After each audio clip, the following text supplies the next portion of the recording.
ရတော့လားမသိဘူးဒီကောင်က Oppo 83လို့ပြောတယ်ဒီကောင်က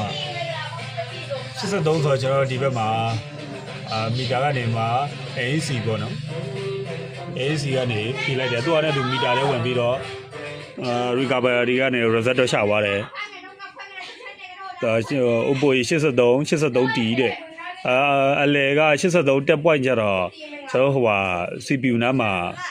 ဟိုတက်ပွိုင်းလေးတော့ထောက်ပေးရတာပေါ့နော်သူကအဲ့လိုထောက်ပြီးတော့သူကလောက်ရတယ်အန်တယ်တော့နည်းနည်းတော့များတယ်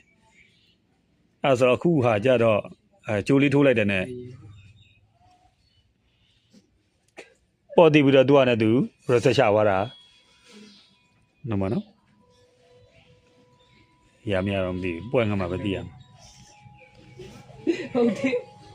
ဟုတ်တယ်ကောအနာနေပူညံပတ်စီပြောတာကြက်တူရေးမဟုတ်တာကျတော့ပြည့်ဖြစ်သွားတယ်အဲ့ဒါပြည့်ကြက်တူရေးကတော့အိမ်ပြန်သွားတယ်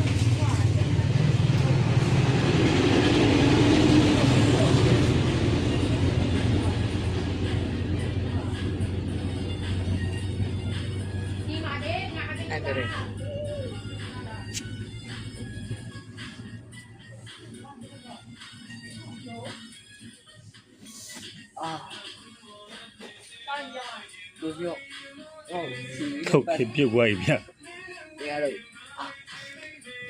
အကြီးတစ်ချက်နဲ့ဒါချက်ဒါ FRB ကြော်ကြည့်မှာပေါ့နော်ဒါချက်တင်နေချက်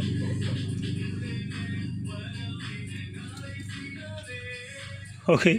FRB လည်းပြုတ်သွားပါနော်โอเคရသွားပြီဗျာတော့ရသွားပြီအဲ့တော့နောက်ဖုန်းမခွာလေးရဘူးဗျာနောက်ဖုန်းခွာနောက်ထပ်ခွာမယ်ဆိုရစာတွေကတော့ပြည်နေပြီ